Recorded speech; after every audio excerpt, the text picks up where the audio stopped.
to Fly Nubian Money, where we help you master your mindset and maximize your money.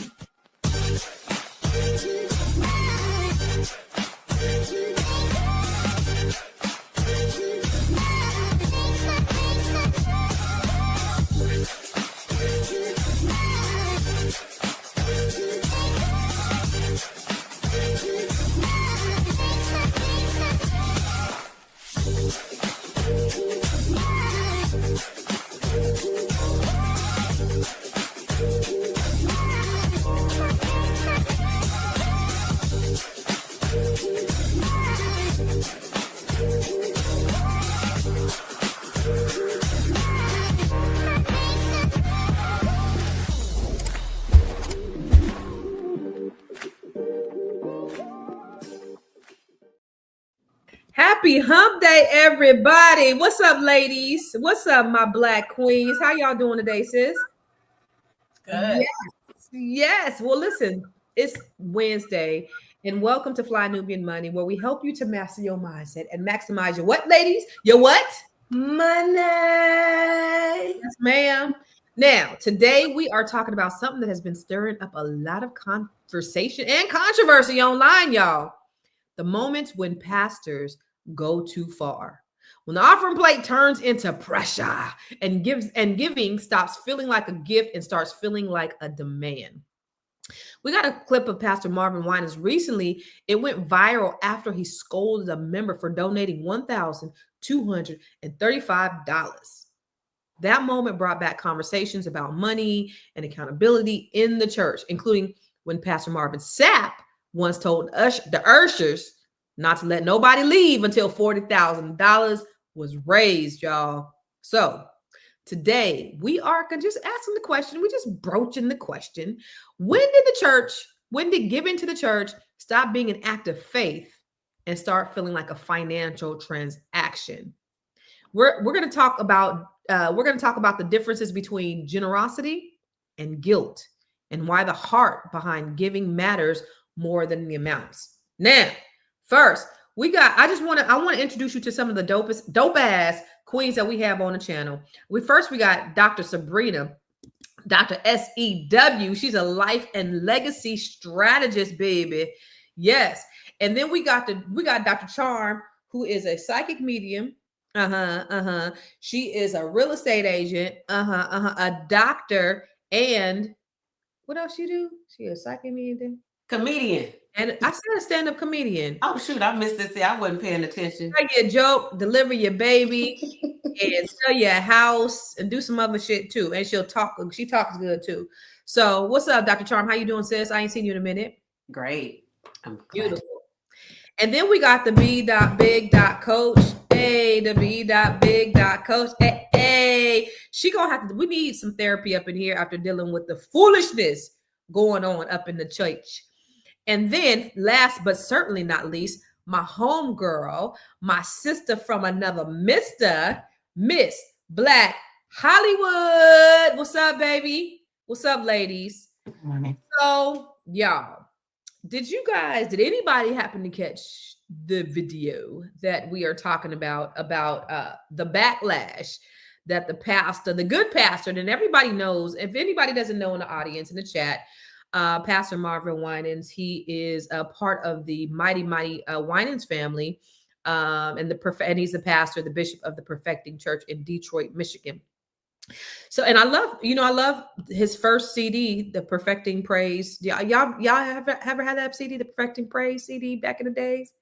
Oh yeah, it was a great CD. That was it.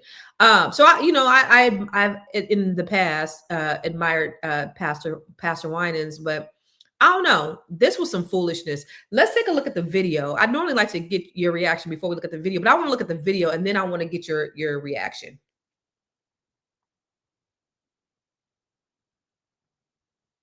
Oh, okay.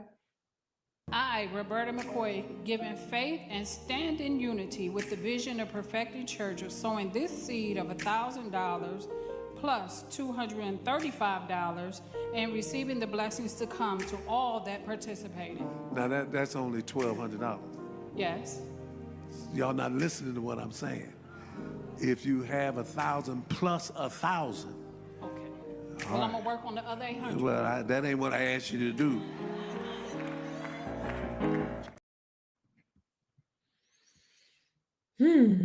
Okay. He said she can't follow directions.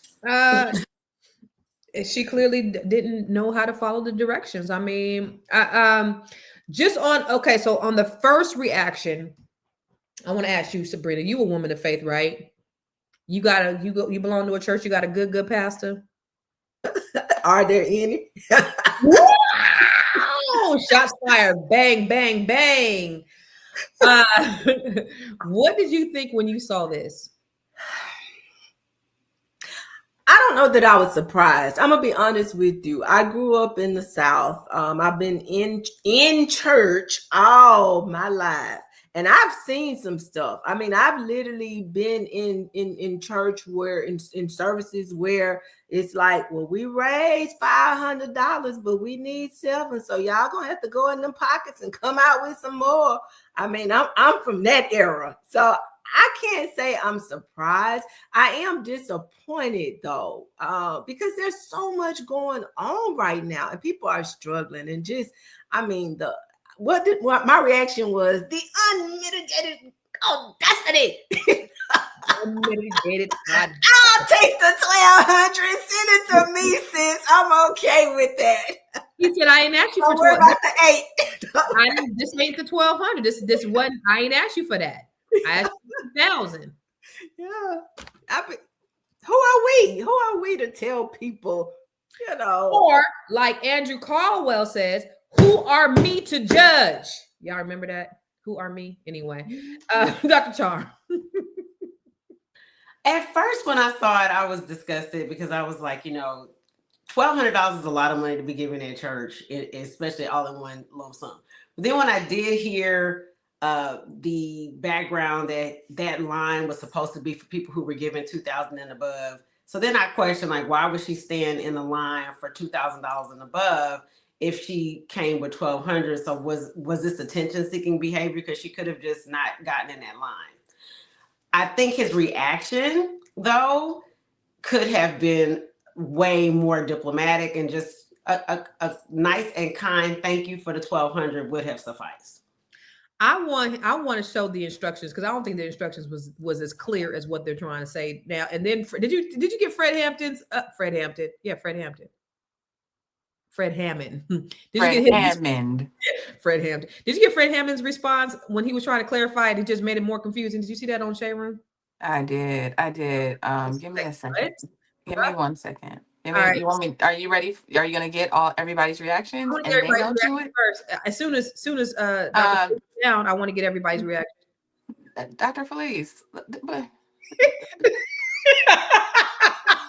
going on? Y'all wrote today. What is going on? I love it. I love the spontaneity of live TV. Let's go. Yeah. Dr. Felice, she over there having a conversation. Listen, honey, she over there telling the people in the background what they need to be doing. What's happening, Dr. Felice? Is she on mute or is she still? And okay. You muted. Is you on mute? Who you talking to? Us and them, Dr. Felice? I gotta say Dr. Felice off the stage. Yeah, can you take me off mute? Oh, okay. I was gonna take you off stage. Go ahead, Doctor. You good? My dog is cutting up the food. He's cutting the food. My dog. Oh, okay. Okay. So paid instructions. So y'all know I'm always on another end with y'all, and I'm okay with that. And Love it. This is what I thought, right? Because I grew up in the church, holiness, and y'all had it rough. Yeah, we rough, and the thing that I always go to the scripture. Touch not my anointed, do my prophet no harm, right? So I don't touch God's prophets. I just don't.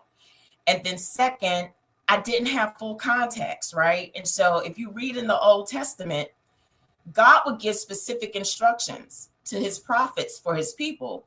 And if you didn't follow those instructions to the law, right, things either wouldn't go a certain way or they wouldn't occur the way that God intended for it to occur. Now, I do know that now we're in the dispensation of grace, so it's a little different, but I don't know the full context. I don't know if he gave specific instructions. I don't know if this was a special offering for something like maybe the church, maybe a building or something. And so he was given, and so sometimes pastors get instructions that there's a certain number of people who are to give a certain amount of money in this order.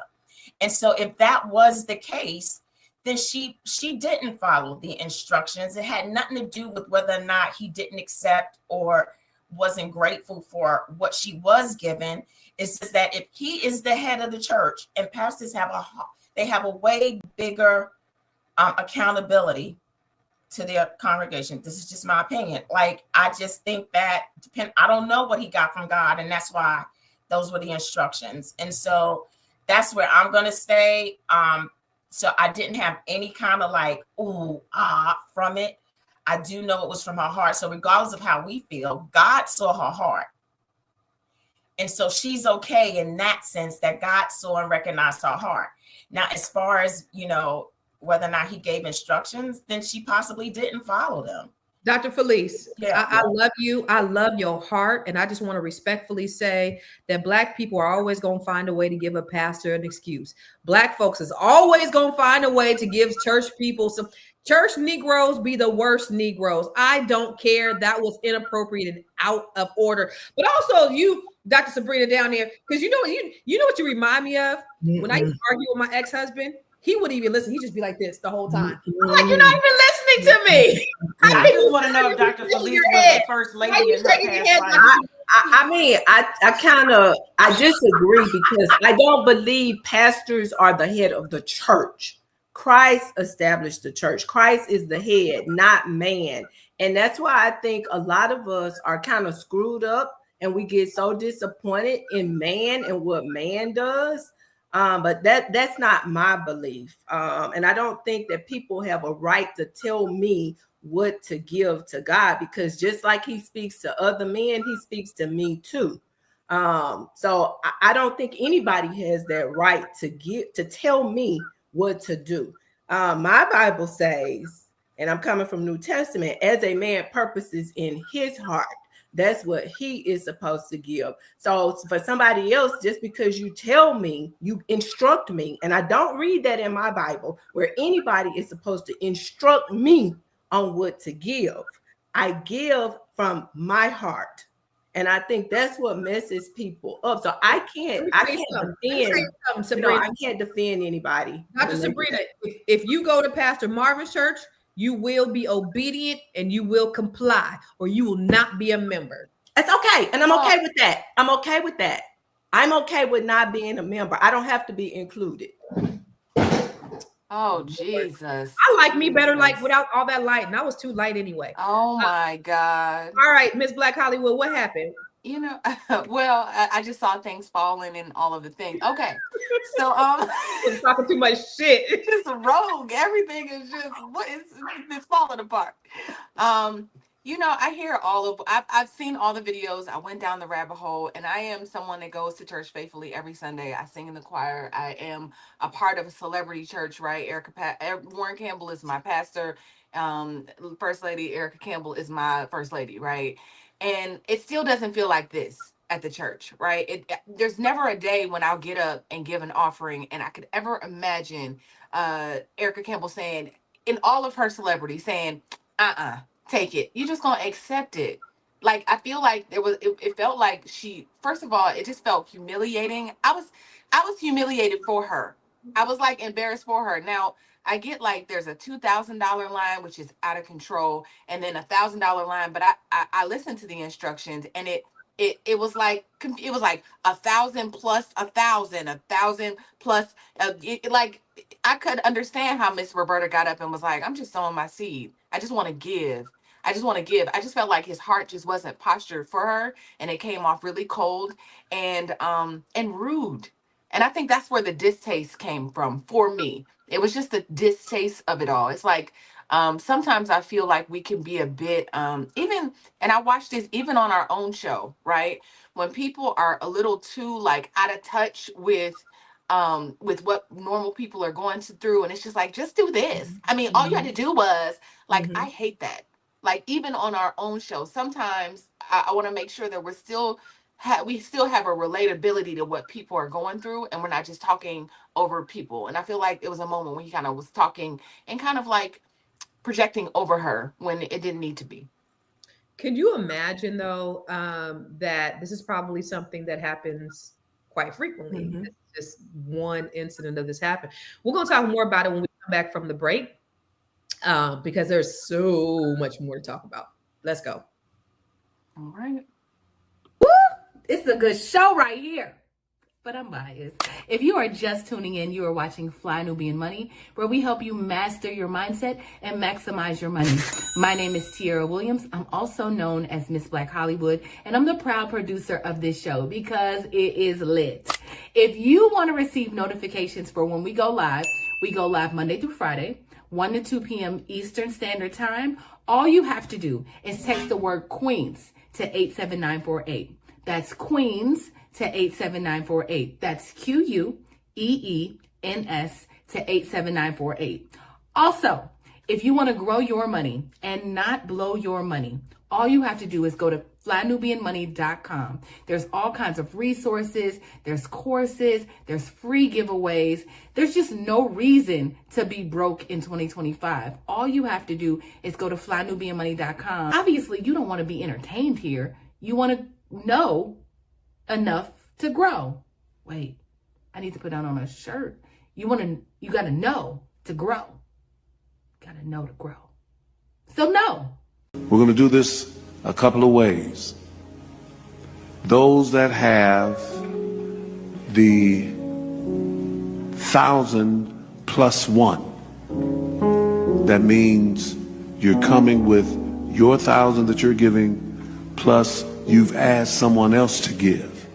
Now, you don't have to stop at 1,000, and we're going to deal. So in other words, if you say, Pastor Winans, I'm coming with my 1,000 plus another 3,000, then you'll say that. You understand? And if you didn't get the plus 1, but you maybe came with $250, you're going to come say that this is my 1,000 plus 250. You with me? And we're going to go all the way down. So I need you, in order for this to work, I need you to come when you're called with the offering that you're bringing. Now you tell me if you would have been like 1,000 plus 3,000 plus the 1,000 plus the 250, because she brought $1,235. So y'all wouldn't have been confused because I feel like she followed the instruction. There My are quite a few question- people who said they would have just taken their money back. If it wasn't a 2,000 and he was complaining. It's a can fact. I get that back, Pastor? Yeah. My question is though, and this is where I guess I'm at odds, and I've been in the church and I've been conflicted for a long time, y'all. So this may have been the wrong show to have me on, because I'm just gonna tell you how I feel. I don't feel like it's anybody's business. I don't even think that needs to be public. To me, that's public humiliation for me to have to stand up and tell everybody what I have given. And especially now, people are struggling. So the unmitigated audacity to have people stand up, and I got to tell you what I gave, tell you I'm out here asking other folks to give. Maybe they don't have it. Maybe I did. He said, you have asked someone to give. Maybe she did ask somebody else to give, and all she could come up with was $250 or $35 or however many dollars.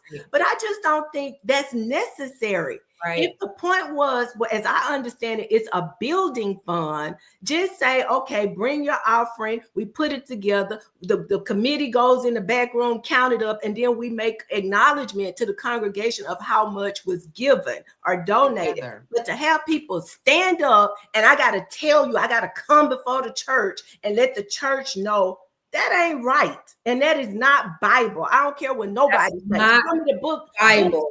Show me the chapter, the verse. That is not Bible. Listen, Dr. Sabrina, people is buying groceries on Klarna, god dang it. And you talking about $2,000. This lady bought $1,200 and $35. $1,235. And you told her to sit her ass back down because you ain't asked for that. Like it's absolutely insane. But I do want to ask the chat, what was your thoughts? And I see you guys in there, because who was that said, that's my thought. Jada said, I'm so hot with this crazy request. I would have definitely took my funds back. All the other members should have walked out. They're not going to because they are indoctrinated as well. But now, Dr. Charm, that you've heard his instructions, you said, I didn't know, because maybe his instructions were this. Now that you heard the instructions, what you think? It was clear. I still think he didn't have to embarrass that lady, whether she gave the correct amount or not. And I understand where Dr. Sabrina's coming from about, because I had that thought about maybe making it anonymous or everybody put it in the little envelope. But on the other hand, it's the same argument when people film themselves on Instagram giving food or giving money to homeless people, like, oh, they should do that in secret. I think when people give publicly, it encourages other people to give. That's why they doing it. Yeah, I think it encourages other people to give. It can inspire other people to give, but he didn't have to embarrass her. I ain't with that because this is about, so when they talk about this is your gift to God, right? This is what you bring. This is between you and God. This is your part of your worship to God. Your worship to God isn't anybody else's business. So I remember at my church, and I love my pastor, I love my first lady, but one thing they would do is the tithers. You guys come up for special prayer. Now, I always tithe, but I never went up for special prayer. Because why? Because for me, it was the outer appearance to show everybody else, these are the special people who tithe. Nobody else gets special prayer, but these folks right here. And so to your point, Dr. Felice, we supposed to be following instructions. I'm not following that instruction because I don't believe that that's an instruction from the Lord. I don't believe that that's something that we should be doing. And my tithe is between me and God. But for you, Dr. Felice, now that you heard his instruction, do you still believe that? So I don't believe the instructions were clear. No. But then thank God that you have a mind and you know that regardless of what your pastor or any person in authority has to say, you still have a right to do what you believe out of your relationship. And so what I'm hearing right now is we are robbing people of their accountability. Just because he said it doesn't mean that they have to do it. And so that these people, and I'm going to give them their own right that they chose to do this. But I sit in churches, I'm from church, love church, will be there. And just because my pastor has said or requested something, I still know as an individual in my personal relationship with my Lord Jesus Christ and Savior, I don't have to necessarily do that. And so where do we hold these people accountable that just because he said it and he requested it, they didn't have to get up there and do that? And so we're acting like these people. Are you blaming her? No, I'm not. I think there's some pressure. I think pressure. I'm not blaming her. And I do believe that he came off harsh. He did.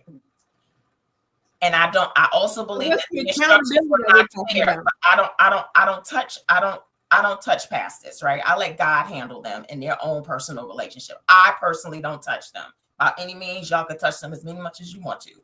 And so I'm just saying that's my personal choice. I don't touch them.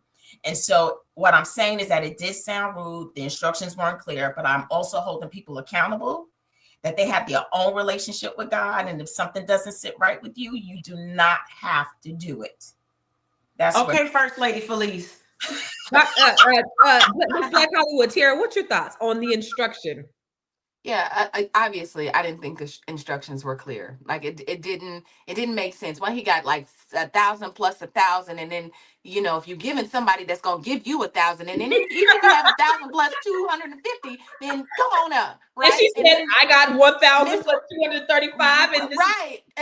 And so Miss Roberta got up, and I loathe that they had them get up on the mic and just be like and profess this thing and all of that, and just. I hated it, right?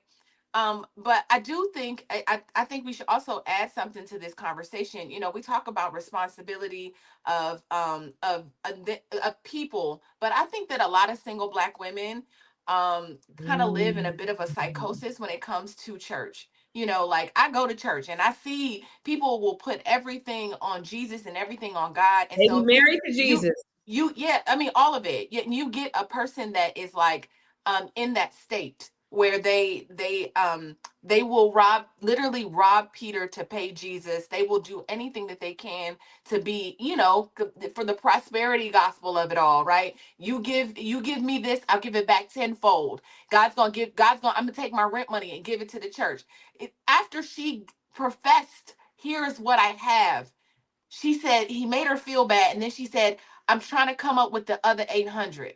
I feel like if that, like, I know Miss Roberta ain't got no husband. I know it, because there's no way. I'm saying there's no, you know what I mean? Like, I just feel like it's a Ain't no man, yeah. single men. It's like there's this dynamic with pastors and single Black women, that they can do these kind of things, and then the women are just so vulnerable. I think 80% of Black churches so, are 80% of Black Yeah. churches are of women. Are yeah, Black churches are mostly women. And you're absolutely right. They waiting on Jesus, they waiting on the pastor. Pastor said this, but here's the thing. I love God, and I'm always say that I love God, but I think what happens is people wait, they are so caught up in their religious ideals that they're forfeiting their good life here for when I die. And what people don't understand is you can have a good life here. You can live a life in abundance here. And I think a lot of times the church, I'm not saying God, has corrupted the minds of a lot of these women, and they be waiting on, I'm gonna go to church every Sunday, I'm gonna do all these things, and God's gonna send me a good man. And here they are at 70 dying alone. And it's unfortunate, but it is. The church has Black women in a stronghold. I really do believe that. I have a question. Can I interrupt? So Yes. where is that person's personal responsibility? Like, at some point, you have to have your own relationship with. I go to a church, Right. but I have my own relationship It's with the teaching. God. So are you saying that we're not supposed to believe the teaching that we're being taught? Because let me finish. Let her finish. I go back. I listen to what my pastor said. I listen to and then I go back and I do my own studying to show my own self-approved with my relationship with God, not the one according to my pastor, but mine. And that I have a relationship with him where he will instruct me, guide me, and give me the unctions by which I am called to do something. And so I don't believe that the church, I think people choose to have their. Dr. Felice, you got to look at where people are coming from. People are vulnerable. They don't have the knowledge. They don't have the understanding. People are babies. I could say when I was 7 years old is when my dad got saved. Okay. My dad didn't know nothing about the God. He could barely read at the time. And so he comes in the church, they automatically make him a deacon, automatically give him responsibility. So in his mind, he's thinking, I got to serve the church, serve the church, serve the church. So it's church and God, because he didn't know the difference, because he wasn't taught the difference. Then it was his kids. It was what everything else. And my mom was somewhere down here at the bottom of the totem pole. He didn't realize until he grew up in his faith that he was out of order. So this is what the church had indoctrinated him with, is we want you to work because we want you to help us build this kingdom, but they're not teaching the principles. So when people are coming as babies, they don't know. So you're putting this accountability on people who don't really even know. On top of the fact that, I know a lot of us don't know the history of the church. Like, we feel like it's Jesus, or God. And this is me coming from but a lot of things were indoctrinated from slavery and during slavery. After reading Dr. Claude Anderson's book, it really just changed my ideals of church. Even though I still go and I love church. Like, I grew up in the church. I love going to church. I go to church every Sunday and I don't miss it. I go to choir rehearsal. I go to Bible study. I'm that, right? And I still understand a lot of things that other people don't, that, slave masters were telling the preachers, the Black preachers, to tell the slaves to sing songs. And it, like you said, Constance, it'll be greater later. Work hard. God is going to reward you later. Just give yourself to, it was this, give yourself, be happy and content with all of where you are in life, and give everything that you have, and later God will reward you after you die. Right. So there's this thing that we've been told, and we don't even know why we believe it, but we just believe it because, And what if that lady had taken that $1,200 and invested that in the stock market or gotten some crypto or something? And it just begs the conversation of all this money that we are tied that could be going to businesses. I remember there's one church, I think it was in the Carolinas, the church would actually pool the money and buy people's medical debt and pay it off. or they would pool it and gift it to one of the members to be able to do a business or to have savings with. Like, where is that economic responsibility that the Black church should have? I have an even deeper question that I want to ask, because I've always wondered this one, and I've seen in the chat, and I've heard us use this word on this platform a few times today. Why is it that we are always told when it comes to church and money about the tithe, but we are not taught, educated, or required to tithe like the folks in the Bible tithe? Our tithe is that 10% of our money. But if you go back and you look at what they tithe, it wasn't just their money that they tithe. It was a whole lot more than that. So it's almost too, like, when you listen to a lot of these people as it relates to money, and that's because this is what we're talking about. We are taught so many things about money as it relates to tithing, but we're not really taught enough about money. I am a life and legacy planning strategist. There are biblical examples of estate planning in the Bible, although you won't find the word. But who is teaching us? Where is the church leaders that are out there having people like myself to come in and teach people about preparation, and about a good man having an inheritance for their children's children and putting that together? That's in the Bible as well. But for some reason, all we seem to talk about is the tithe. They cherry pick what benefits them, and that's the bottom line. But we'll talk more about it. Hold on, Dr. Fleece. We'll go talk more about it when we come back from the break. Okay.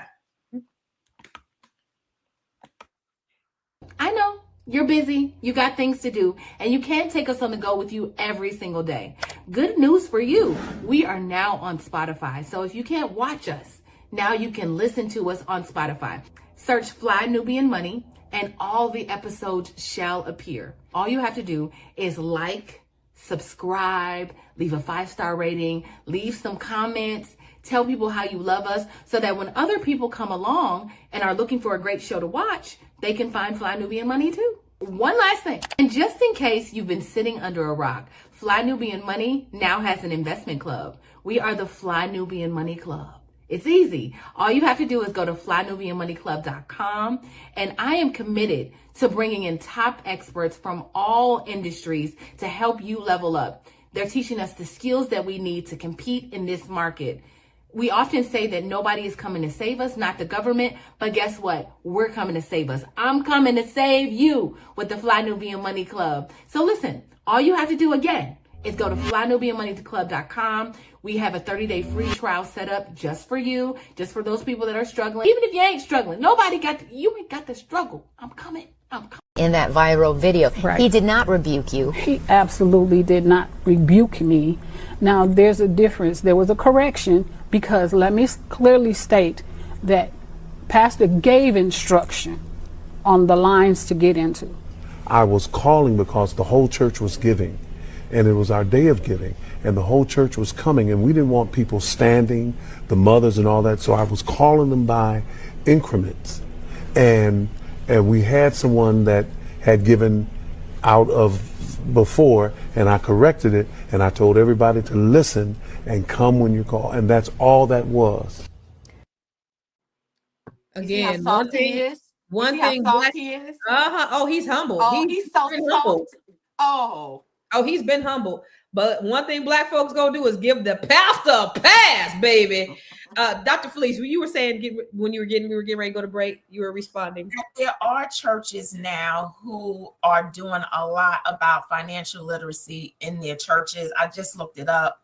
The National Black Initiative, 35,000 Black churches that are now teaching financial literacy in their churches. You got Dr. Jamal Bryant, you got T.D. Jakes. Like, there are Black churches who are teaching their parishioners about legacy wealth, not just about the tithe. So I need to make sure that we give the full picture so that people don't think that the Black church is out here just pimping folk all day long. They are not. And it's still our responsibility in our own individual relationships with Christ that he will start revealing things to you. And because your heart is pure and that you have opened it up to a shepherd, He will eventually guide and evolve you. You're not going to stay in your infant stages. You will evolve, and he's going to honor everything that you have given. Let me just put that out there too. And don't get me, and you know, we make all these criticisms, right, about the Black church. But if you got to think about, y'all just talked about the history of our Black church. So our Black church still needs to evolve just like our people do. And we are getting there. Our churches are changing. They are getting there, and they are starting to do the right things for their people. I love it, Dr. Felice, because it ain't just a Black church that's pimping people; it's the white churches too. Let's take a look. Let's take a look at some. They all pimping. Let's take a look at take a look at some of the stats before we go to the next video. So, a 2024 Pew Research study found that 61% of Black church goers believe churches today focus too much on money and not enough on ministry. Before we go to the next one, let me ask you guys this. Do you guys believe that the church focuses so much on money? No, let me ask you this. So when you have a pastor that makes 1,000 times more than his average parishioner, is that a problem? Is there a disconnect there? So you have a pastor who lives in, a home in, a $1 million, multi-million-dollar home. He has, a Bentley or Rolls Royce, and he flies. Either he has a private jet or he flies private, and his average parishioner is struggling to make ends meet. Is that okay? Dr. Felice, I want to start with you.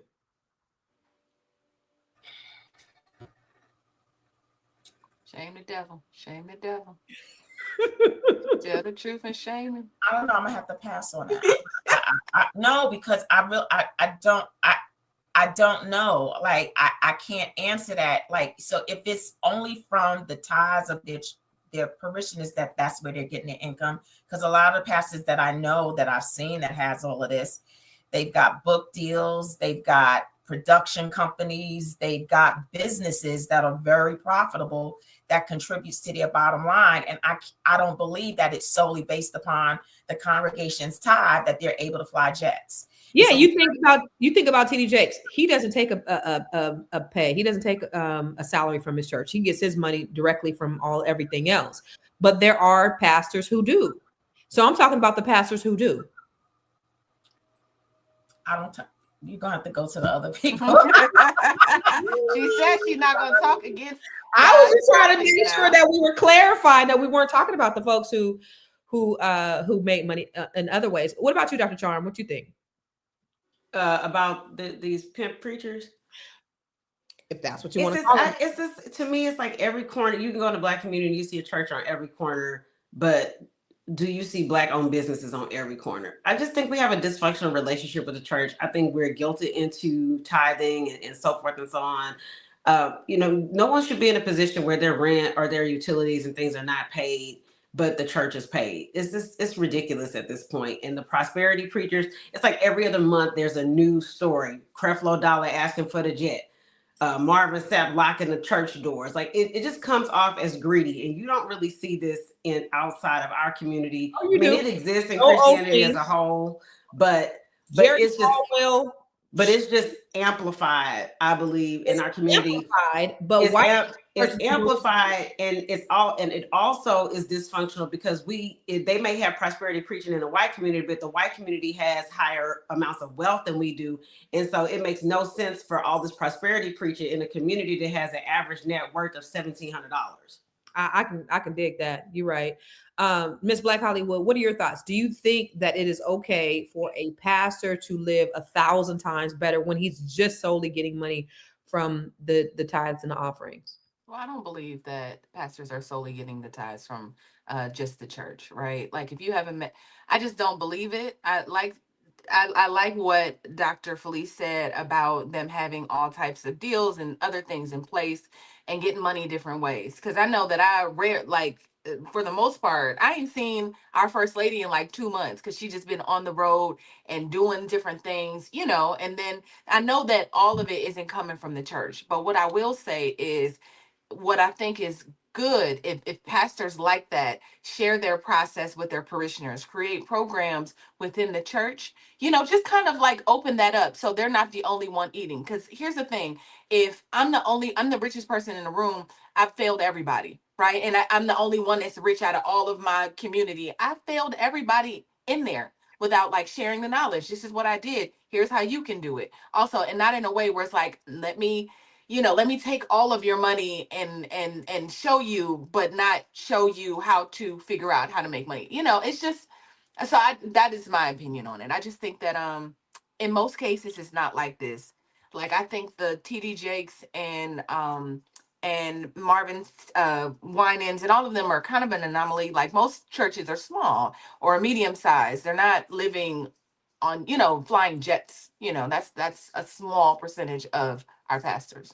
But there are some mega churches who don't have anything else. Because I know a few of them out here, and their pastors have multi-million-dollar homes in my neighborhood that they don't have any books or they don't have anything else. They have the tithes and the offerings from the church. So while it may be an anomaly, while it may be small, it's not an anomaly. But before I ask you, Dr. Sabrina, somebody said, I just want to point out what Tyler said. She said, or he, what did he say? If the pastor there's nothing wrong with it if he's building up the church. If he's financially rich, he put in the work and created something and is reaping what he sowed. So she's saying it's okay if he basically built this church up and he's reaping the benefits because he put all this money. Because he put all this time in the church. So she's okay. The problem I have, Dr. Sabrina, is they will bring all this money to the church. People will bring their last because we're taught to bring our last. Like if we pay our tithes, we're going to get blessed. But then something happens, we can't pay our rent and we stand in line and we ask the church ain't paying our rent. And the whole point, the whole purpose of us having this given to this is because it's community. The church should be taking care of the people as well as the people taking care of the body of the church. And it's not happening. So Dr. Sabrina, what are your thoughts? Do you think that it is okay for a pastor to make 1,000 times more than his average parishioner? Make more from where? From the tithes and offering. From the tithes and offering. There was a comment that passed by a few minutes ago about the boss road and versus what some of these people are riding. And I think that kind of sums up, and I can't find it. Miss Black Hollywood, I don't know if you can find it right quick. Somebody said something about what their boss rode versus, Mo Williams. Pastors and congregations need to keep in mind their boss wore sandals and rode on a burro, no Bentley, no Gators. I go back to Christ's example. He was a carpenter,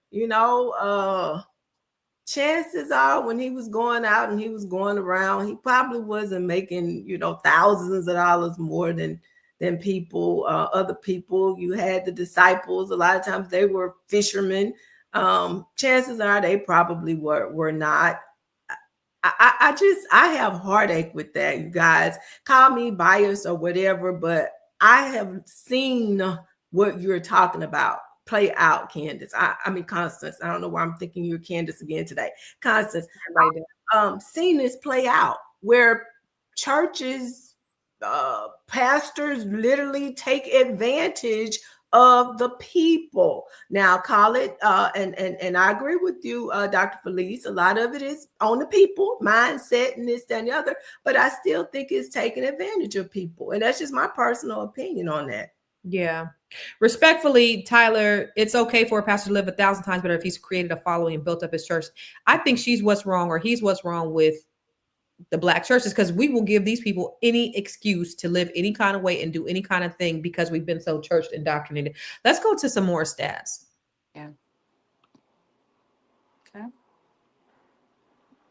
According to Lifeway research, 1 in 4 Christians say they have question on how their churches use donations, but most never ask out of fear of being judged or labeled unfaithful.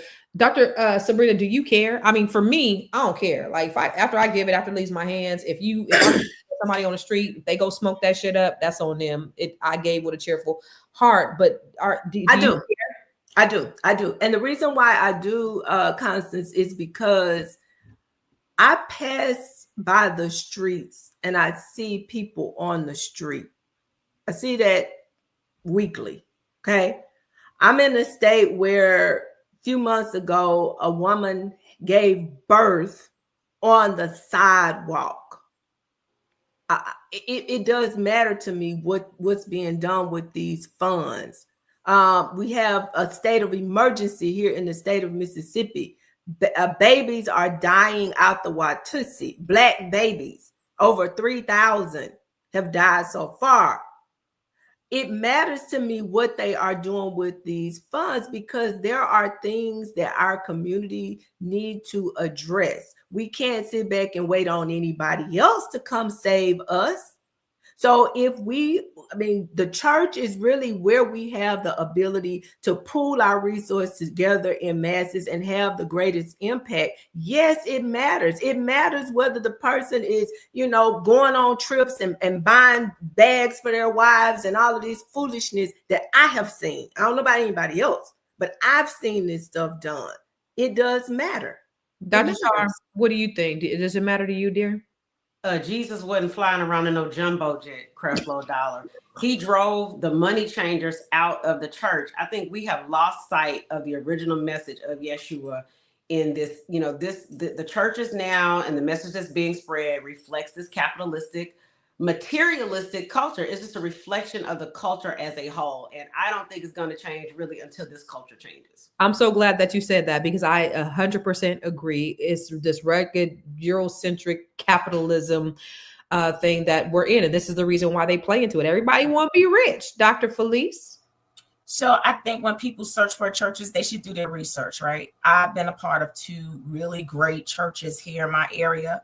And the first church that I was a part of for 15 years created their own women's shelter. So when the Salvation Army was in overflow, they came to our church and we treated those women well. And we were good to them. We also had our own apartments for low income housing. The church I belong to now has just opened up a beautiful 4,000 square foot home for pregnant teenage moms so that they know and have a safe place to raise their children.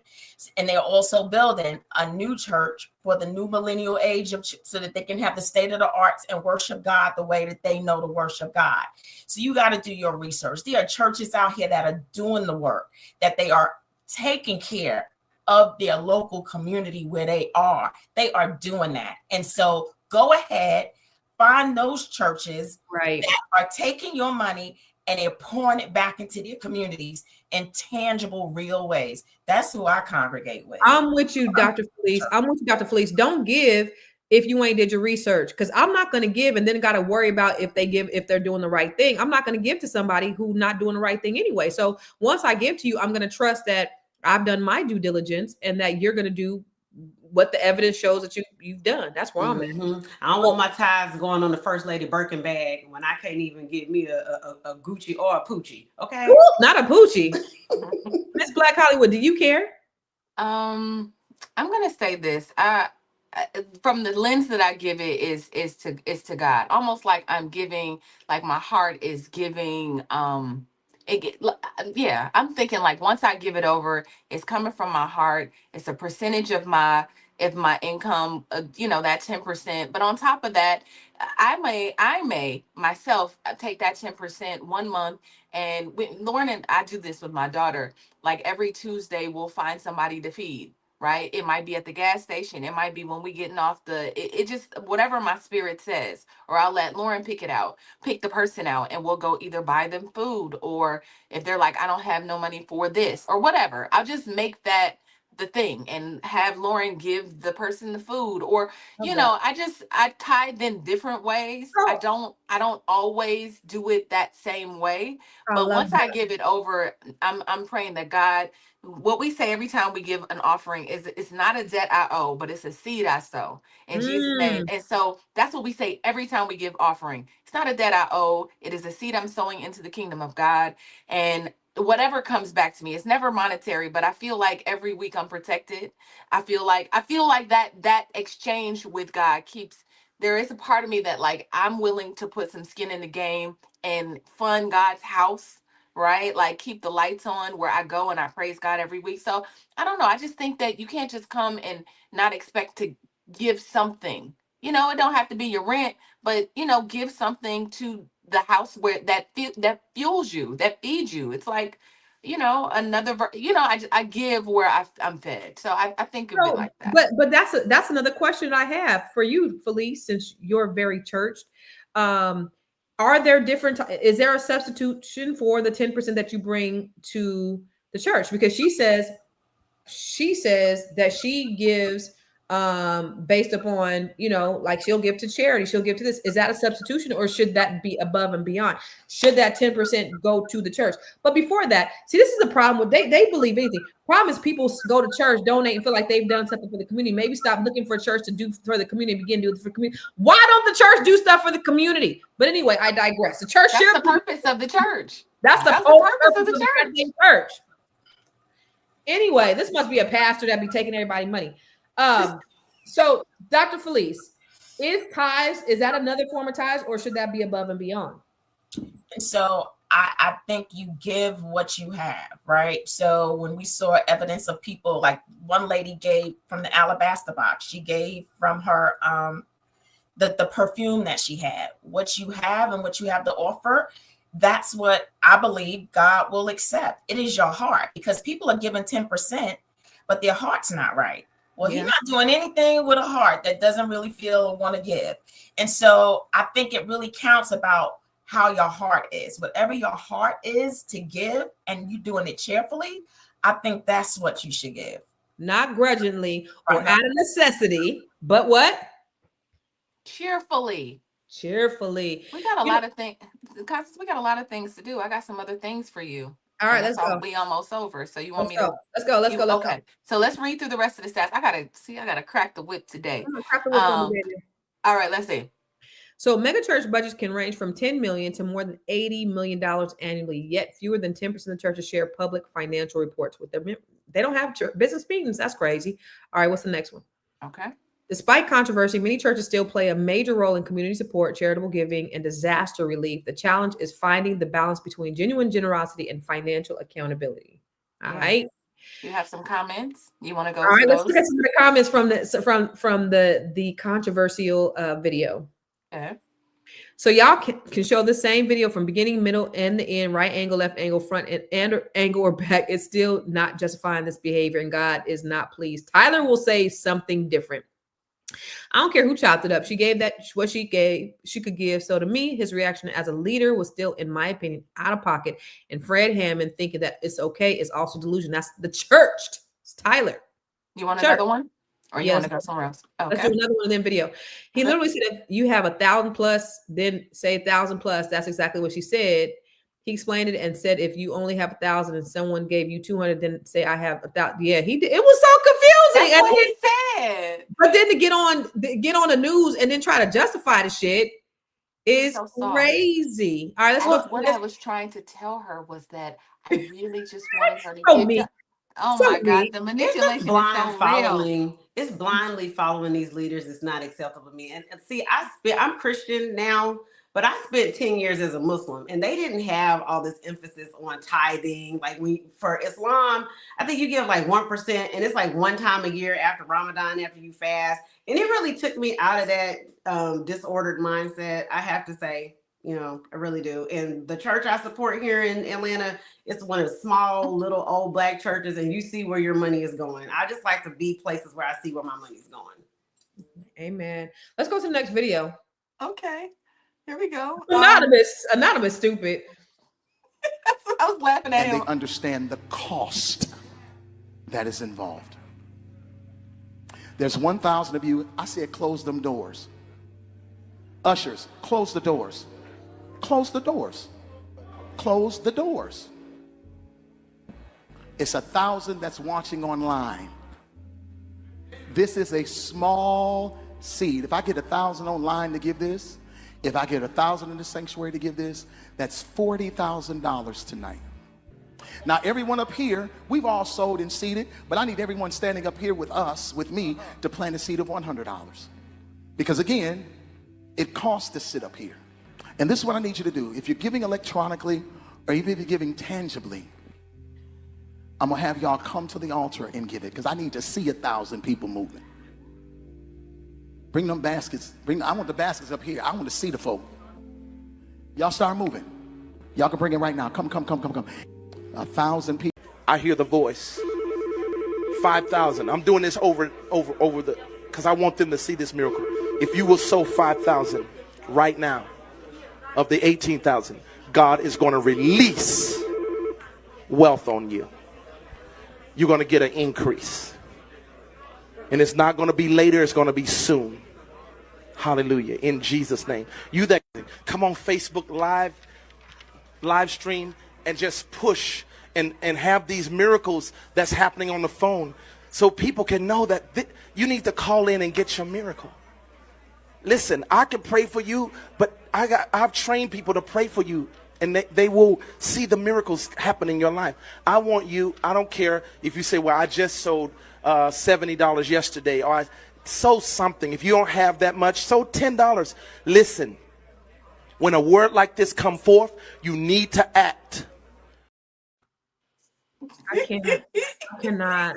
All that begging. Stop begging. Can I share? Let me share a quick story with you guys. So I was in a choir, sold out for Jesus. We was a choir that sang back up for MC Hammer when he turned gospel. We was the one. So I played the bass. I played the bass. So there was this gospel singer that came to town, and he did that. He said, "I want everybody to bring your ones and tens and 20s are cursed. Bring them to the altar." So he told them they were cursed and to bring all this money to the altar. And people were shouting and falling all over the place. Later on, we went, because after we would sing, we would go out to like IHOP or something, or Denny's or whatever, and we would eat. And so then he kind of noticed me because I was kind of over there on the side. I wasn't really like, I ain't do all the silly ass church shit that they would do afterwards. I wasn't into that. I would play my bass and I would take my ass home, but I wasn't saved, super holy saved like everybody else. So I wasn't in the crowd. So when he came out before, I wasn't there. So when I'm here this time, he was like, "Oh, she kind of cute and she played the bass." So he was like, "Hey, will you take me back to this brother's house?" This is a gospel singer. He had gospel album out and everything.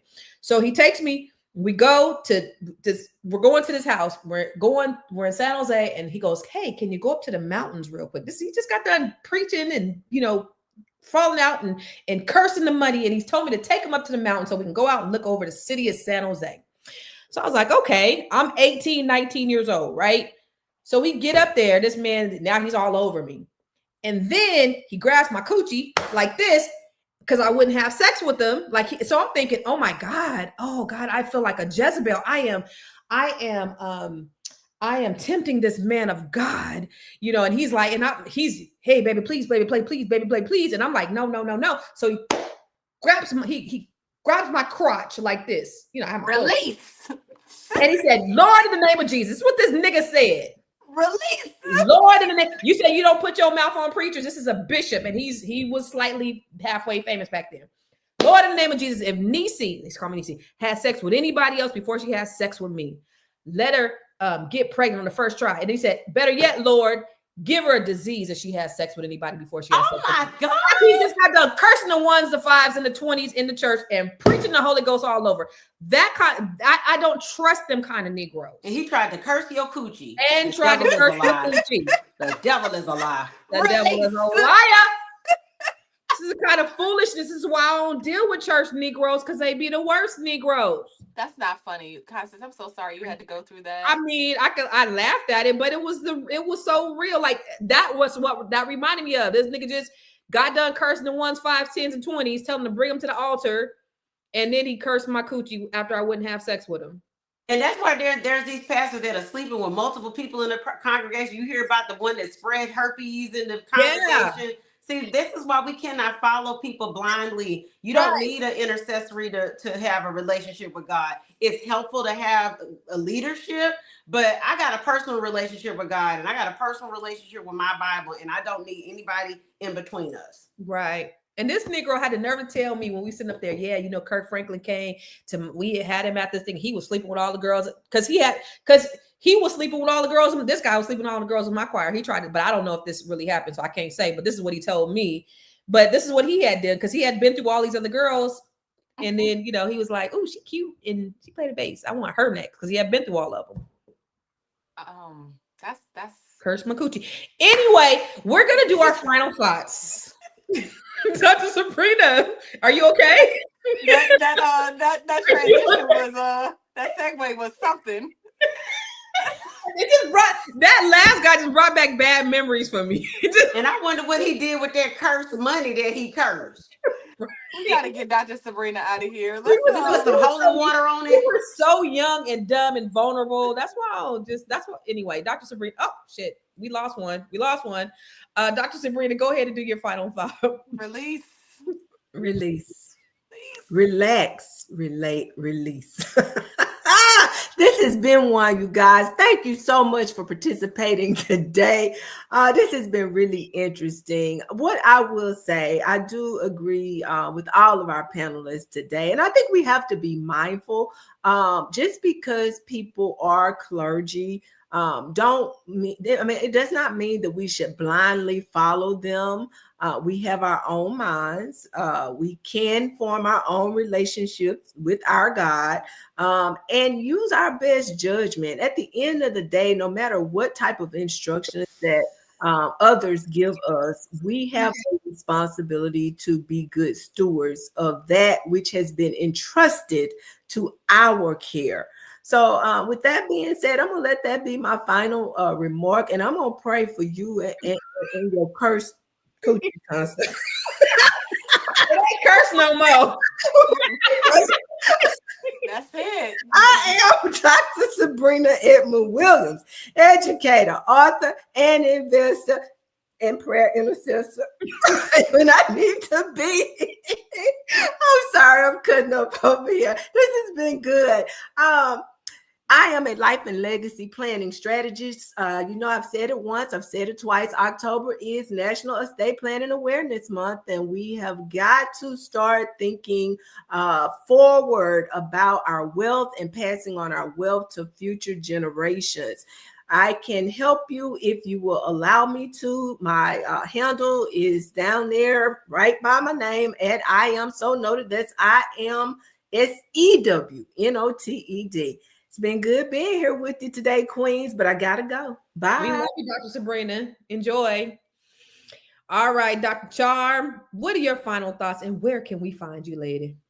My final thoughts is that we need to have minds of our own. We need to have our own relationship with God and spirituality. And everything that a preacher says just because they're on a pulpit does not make it canon. That is has gone on from time immemorial, that the church has been corrupt. It has the potential for corruption. So you have to be able to think for yourself. Okay, give with a cheerful heart and know it is not cool to embarrass your parishioners during a service that is nationally broadcast. My name is Dr. Charm. You can find me on Instagram, CharmGirl77, for comedy shows and funny skits. And you can also, if you want a reading, spiritualcharm.com. Yay, Dr. Charm. Yay, good stuff, lady. Good to see you, sis. Miss Black Hollywood, what are your final thoughts? Sis, I can't believe somebody cursed your vagina. I just cannot believe it. And he did. And did. Have you felt anything since then? Absolutely not. I didn't get a disease and I didn't get pregnant, so I'm good. We wasn't really cursed. I want to know where he is right now. What is somewhere being on the internet, somewhere forcing himself on women clearly and releasing them.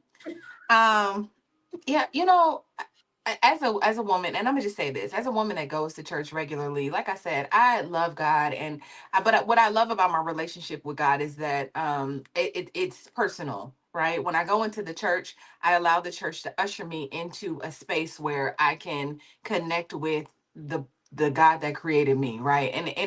And so everything else is theatrics, everything else is like I can read between what's happening. I don't know. I could just see production. If it's production, I can see it, right? When we have a praise break, I can be like, okay, like, I know the difference between all of the things. And I think that's just that awareness of just understanding what's going on around you and not getting so caught up in the spirit that it allows you to move foolishly in a way that's going to have you evicted or sitting outside. I mean, just, be aware, be aware of what's happening around you, be mindful and vigilant, right?